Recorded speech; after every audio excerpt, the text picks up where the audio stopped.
Mwanga mpya ulipita kwenye maisha yangu. Nikaona nilivyokuwa navitizama kwenye TV.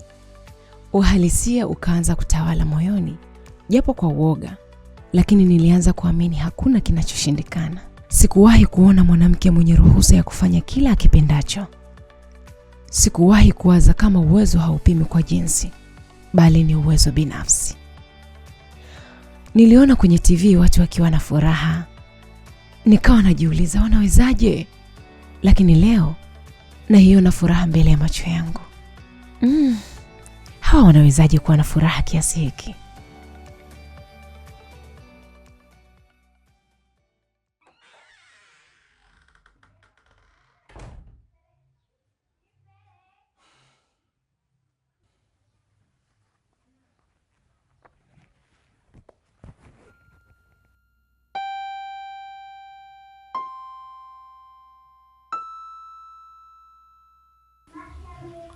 Hii kwa ajili yako.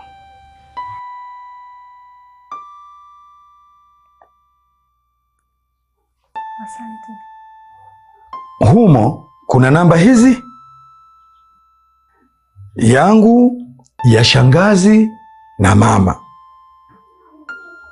Sitaki kusikia kuna namba nyingine imeongezeka huko.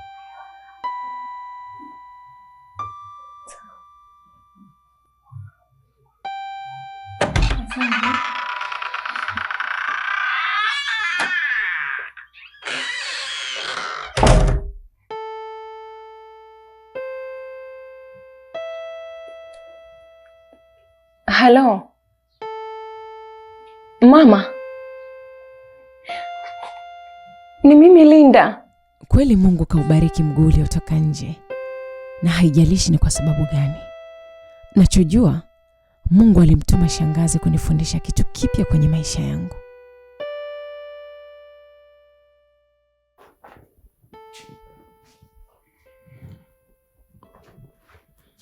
Halo?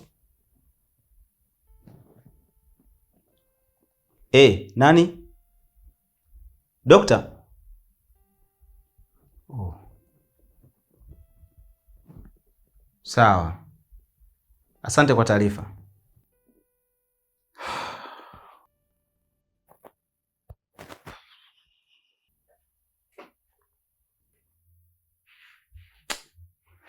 Mwenzio anaumwa. Kisha unakuja huku. Hiyo inamaanisha nini sasa? Hatuishi sehemu moja. Aliniambia kwamba tukutane hapa, alafu tungeendelea na ratiba zingine. Amepata na dharura. Yuko hospitalini. Mungu wangu. Samahani, naomba nisaidie kumpigia mume wangu.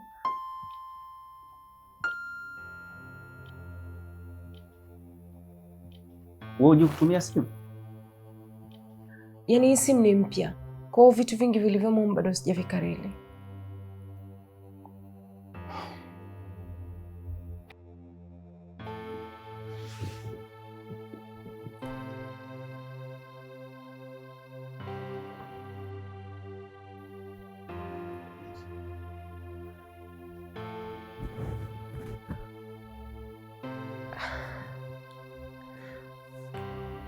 Hapokei simu. Naomba unisaidie kuita usafiri uweze kunipeleka nyumbani na kuomba. Naomba unisaidie kitu. Naomba ufanye kwa niaba yake. Kisha nimtumie mteja ili tangazo. Bila hivyo, nitaikosa hii nafasi ya muhimu. Hapana. Siwezi kufanya hivyo. Wewe waambie tu watu wako kama mpata dharura.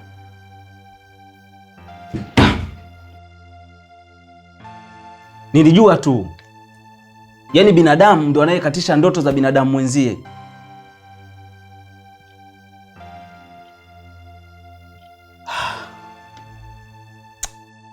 Yaani hii ni nafasi moja yenye thamani kwenye maisha yangu. Basi naomba ufanye kwa ajili ya ndoto zangu.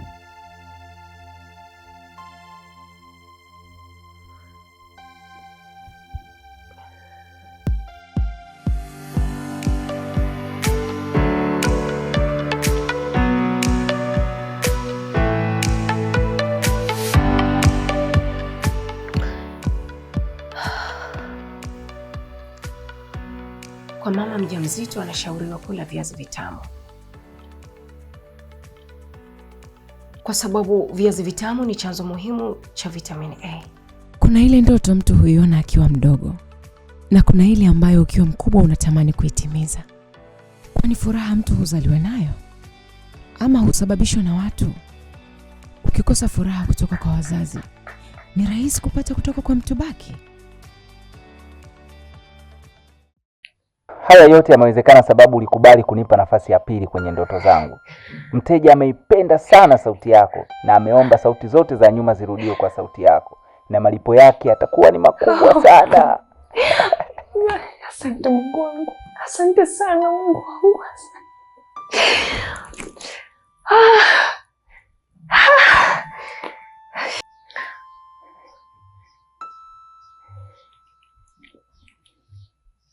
Halo shangazi.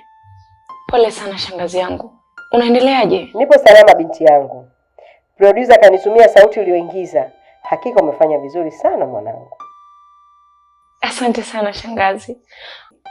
Lakini yeye producer ndo alisema anataka kutimiza ndoto zake. Mimi sikuwa na lengo lolote la kuchukua nafasi yako. Usijali. Kuwa na amani binti yangu. Ilikuwa ni bahati yako.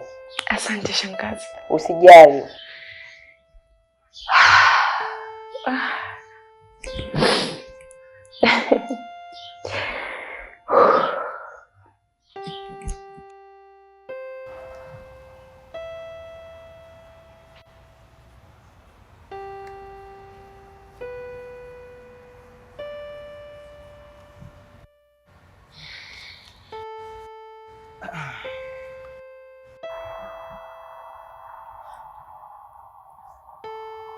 Sauti yako ndio kipaumbele kwenye huo mkataba, na nimepanga kukutumia script mapema sana, kisha tukubaliane kutengeneza ratiba ya kuanza kurekodi.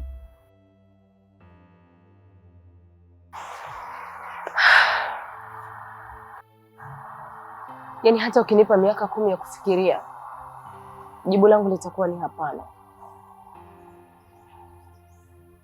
Yaani hapa nilipo, hata sijui mimi ni nani, nafanya nini, naenda wapi, nimetoka wapi.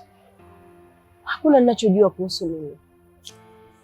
Na huu mkataba, hii ni ndoto yako wewe, sio yangu.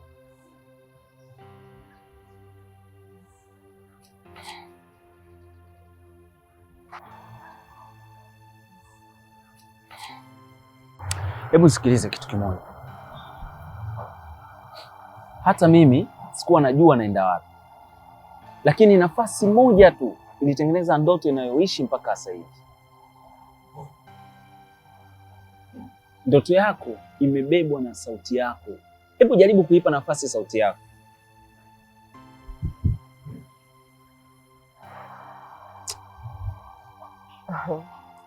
Yaani iwe kwa ridhaa au la, bado sitaweza kufanya.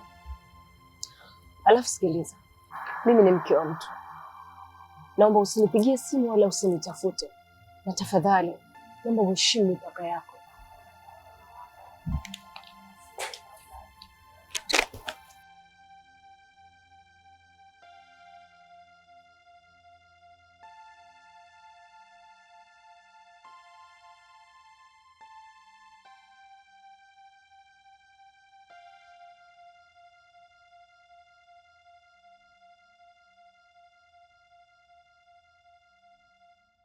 Afadhali, afadhali, afadhali uishi na kunguru kuliko binadamu asiyeelewa.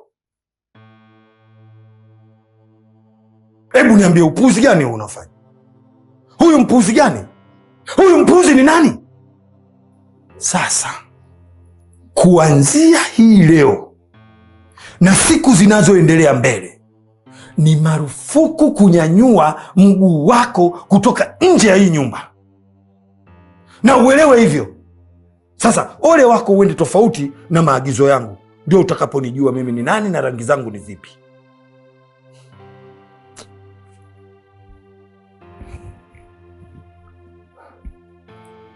Alo shangazi, unaendeleaje?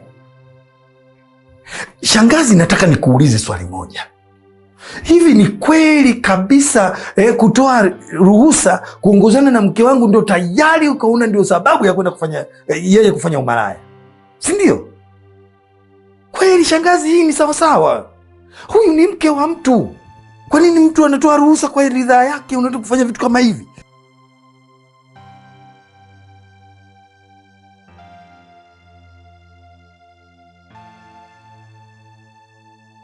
Ni upuzi gani wewe umeuanza kuufanya kwenye nyumba za watu? Wewe na usanii wapi na wapi? Mama, mimi sikupanga itokee hivyo. Hebu nyamaza huko. Na ushukuru hujapigwa mpaka muda huu. Una maamuzi ya kufanya jambo lolote? Na nimemwambia baba akunyang'anye hiyo simu, maana naona ndio chanzo kikubwa cha migogoro. Hebu tulia na ndoa yako huko. Pumbavu.